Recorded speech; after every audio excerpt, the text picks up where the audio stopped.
আজকে বানিয়ে ফেলেছি বিউলির ডালের বড়ি। ভাজা খেতে কিংবা যে কোনো তরকারিতে বড়ি দিয়ে রান্না করলে সেই তরকারির স্বাদ কিন্তু বেশ অনেকটা বেড়ে যায়। রান্নাবাটির পক্ষ থেকে সকল দর্শক বন্ধুদের স্বাগত জানিয়ে শুরু করছি আজকের রেসিপি বিউলির ডালের বড়ি। এর জন্য 200 গ্রাম পরিমাণে বিউলির ডাল নিয়ে নিতে হবে, আর সেটা কিন্তু হোল নাইট ভিজিয়ে রাখতে হবে। আগের দিন রাত্রে ভালো করে জল দিয়ে ধুয়ে নিতে হবে প্রথমে। অবশ্যই কিন্তু এরকম কচলে ধুয়ে নেবেন, তা না হলে এর মধ্যে একটা সাদা ক্রাচ থাকে, সেটা কিন্তু বেরোবে না। আর সেটা থাকলে কিন্তু বড়ির টেস্টটা ঠিকঠাক আসবে না। ভালো করে ধুয়ে জল ফেলে দিয়ে এবার আরও বেশ খানিকটা জল দিয়ে ভিজিয়ে রাখছি সারা রাতের জন্য। এবার ঢাকনা চাপা দিয়ে দেব। হোল নাইট ভিজিয়ে রাখবার পর পরের দিন সকালে আবার হাজির হয়ে গিয়েছি ডালের সাথে বড়ি বানানোর জন্য।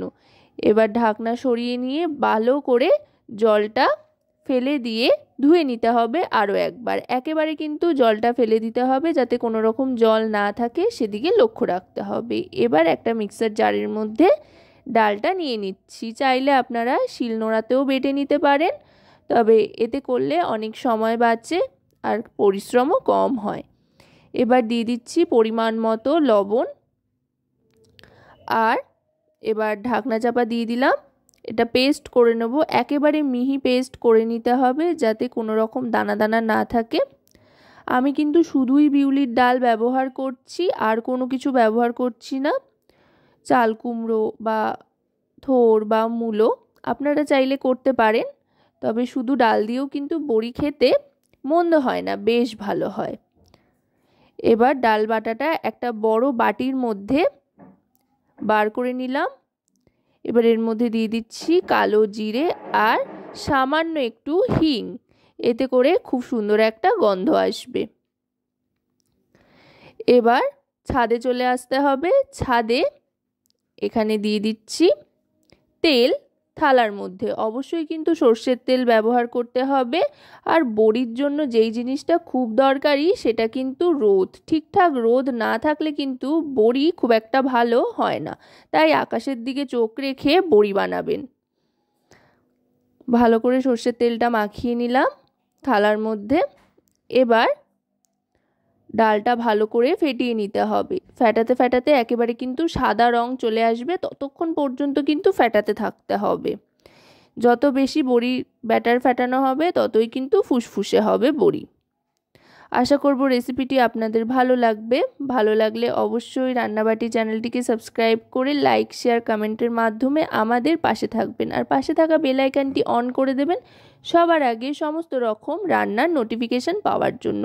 আপনাদের একটা লাইক শেয়ার কমেন্ট কিন্তু আমাদের অনেক অনেক উৎসাহিত করে নতুন নতুন রেসিপি তৈরি করার জন্য।